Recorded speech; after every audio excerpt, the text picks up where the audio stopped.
Thank you very much. I really appreciate this. I great appreciation to the organizer CCG for inviting me to speak and also to meet new friends and old friends even online. You're right. I think Ms. Ahmed talked about my experience, my sort of experience. I mean, sort of resume bios working primarily focused on South Asia, but with some experiences in other areas of Asia. It is true that we look at the.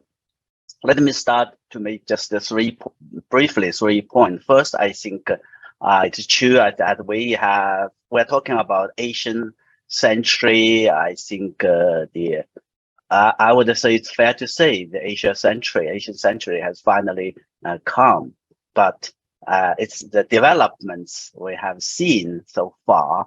It tells us that we should not take for granted, and there's no room for complacency.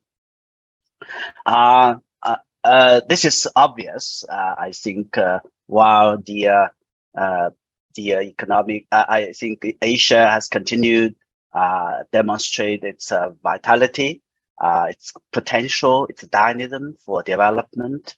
It has also, I think, and in particular, I think, in the wake of the crisis, in the wake of in Ukraine, the pandemic, and also the Chinese always like to say the unprecedented, unseen changes, transformation that are taking place in one century. The 20th Party Congress has put forward a vision to build the Chinese modernization, which I think will bring more opportunities for the region. We have also very much impressed by the diplomatic sort of skills and the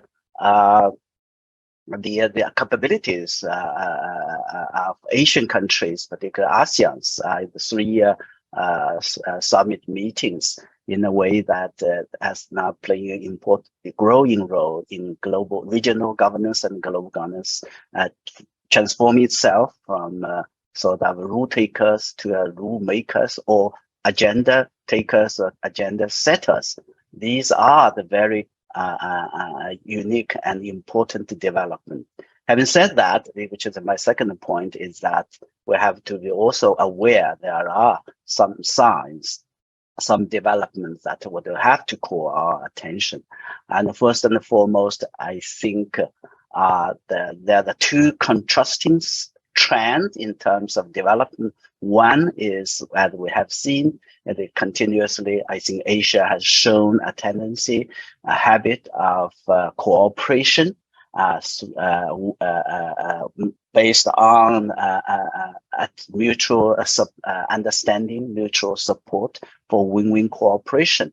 On the other hand, there are also worrying trend where I think attempts are made to divide instead of unite, to decouple instead of pushing for cooperation.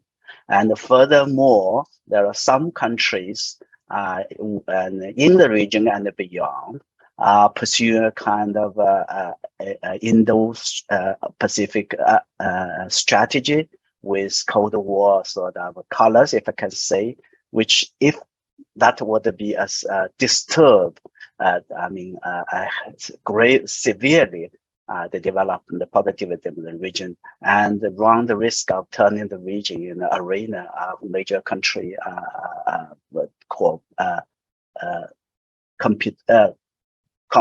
competition or rivalry.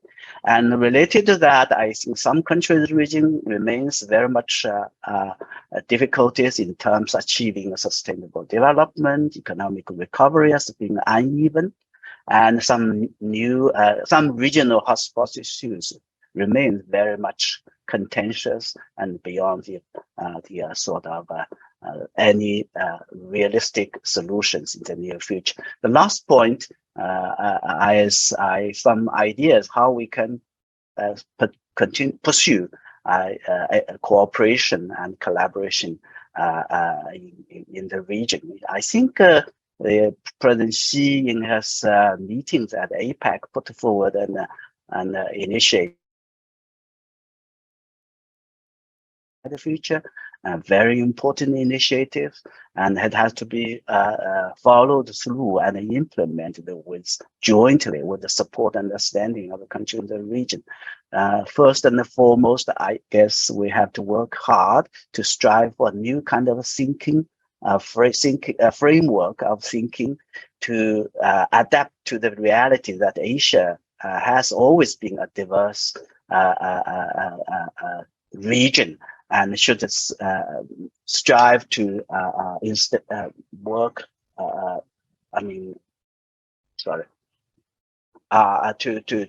For mutual learning instead of, I think, division and confrontation.